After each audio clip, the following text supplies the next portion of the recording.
Assalamualaikum warahmatullahi wabarakatuh. Perkenalkan, nama saya Merdiaulia Rahman Lubis dari Prodi Sistem Informasi Geografis Angkatan 23 dengan NIM 23-5136607 SV 22236. Untuk memenuhi tugas praktikum pemrograman geospasial desktop, saya akan menjelaskan terkait ArcGIS Desktop Customization Toolbox and Add-in, di mana di video pertama ini saya juga akan menampilkan praktik tentang buffer.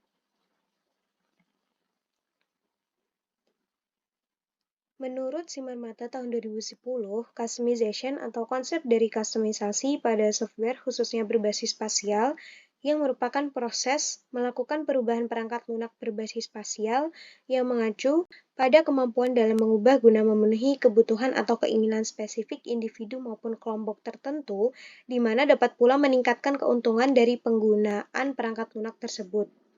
Pengguna mampu memodifikasi atau mengatur preferensi terkait tata letak, warna, ataupun elemen lain antarmuka pengguna dengan berbagai aspek software agar memungkinkan dalam menampilkan kesan terbaik dan memberikan fleksibilitas sesuai kebutuhan masing-masing.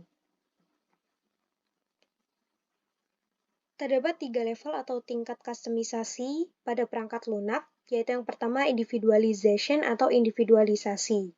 Menurut Mahendrawati tahun 2023, level yang pertama ini berkaitan dengan perubahan jumlah properti bahkan pengaturan konfigurasi yang memungkinkan pengguna menyesuaikan beberapa aspek untuk proses yang lebih unik dengan cara kerja dari dasar instalasi perangkat lunak yang dikemas.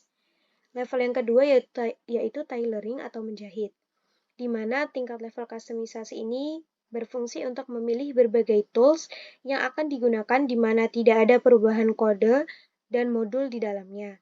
Tetapi, tailoring juga memungkinkan akan melibatkan pemilihan modul, konfigurasi tabel, atau penambahan enkapsulasi fungsi pengguna baru. Yang ketiga, yaitu core code change and new custom software modules atau perubahan kode inti dan modul perangkat lunak custom baru.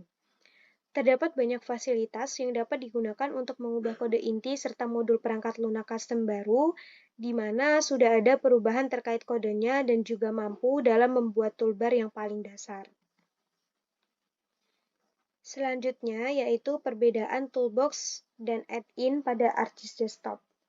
Menurut Shawki, tahun 2016, ArcGIS Desktop merupakan sebuah perangkat lunak atau software sistem informasi geografis yang dikeluarkan oleh Esri, di mana ArcGIS Desktop ini meliputi konsep toolbox and add-in yang memiliki fungsi dan kegunaan masing-masing.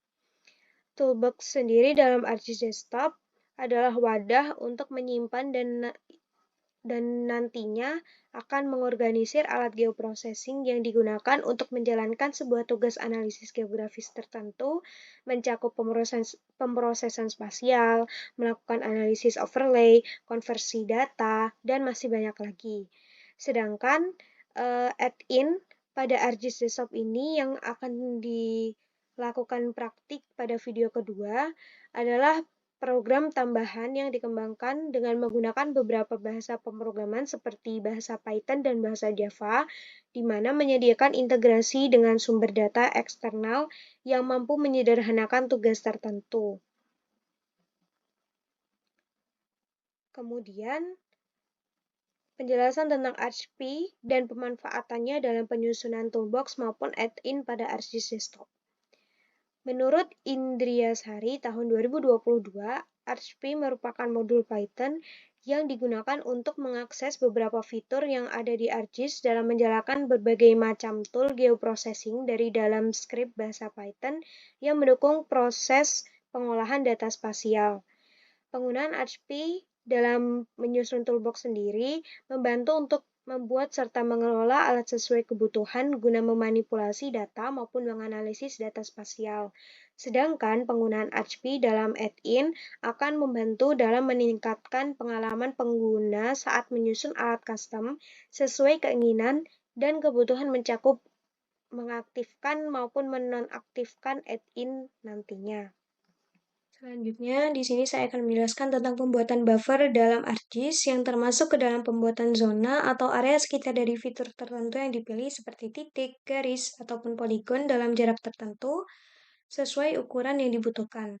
Pemanfaatan buffer sendiri dapat membantu pengguna dalam memahami hubungan antara berbagai elemen dalam peta guna melakukan pengambilan keputusan yang lebih baik dalam berbagai bidang. Saya juga akan menjelaskan tentang script dari buffer yang telah saya buat. Yang pertama yaitu ada import RHP, di mana line code ini akan mengimpor modul RHP ke dalam script Python. Setelah itu kelas toolbox object, yang mendefinisikan kelas toolbox merupakan turunan dari kelas dasar objek. Kemudian dev init itself, di mana line code ini menjelaskan tentang metode untuk menginisialisasi objek di mana akan dipanggil saat objek dari kelas dibuat. Setelah itu list of tool yang menunjukkan bahwa toolbox tersebut memiliki satu alat yang disebut dengan tool. Kemudian class tool object yang mendefinisikan kelas tool merupakan turunan dari kelas dasar objek. Kemudian dev init itself. Line code ini menjelaskan metode untuk menginisialisasi objek di mana akan dipanggil saat objek dari kelas tool nantinya dibuat. Setelah itu dev get parameter info. Line code ini memberikan penjelasan tentang metode untuk mendefinisikan parameter-parameter yang diperlukan dalam alat atau tool yang akan dibuat nantinya. Kemudian return, yang merupakan perintah untuk membalikan daftar parameter yang telah didefinisikan sebelumnya dari metode getParameterInfo. Setelah itu dev is license, di mana line code ini digunakan untuk menentukan apakah alat atau tool yang disusun diberi izin untuk dijalankan. Setelah itu dev update parameters, yang mendefinisikan metode update parameters untuk memodifikasi nilai dari properti parameter sebelum tervalidasi secara internal dan akan dipanggil setiap kali parameter telah diubah. Kemudian dev update message, di mana metode ini mendefinisikan metode update message untuk memodifikasi pesan-pesan yang dibuat dalam setiap parameter yang akan dipanggil setelah validasi internal dilakukan. Setelah itu dev execute.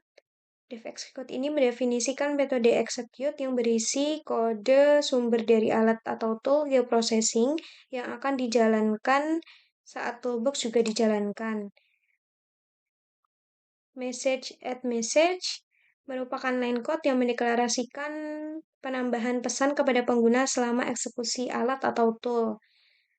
Kemudian import OS, yang mana mengimpor modul OS ini menyediakan berbagai fungsi terkait sistem operasi. Setelah itu add buffer, di mana add buffer ini akan melakukan buffering pada future class input menggunakan fungsi buffer analysis dari model RHP.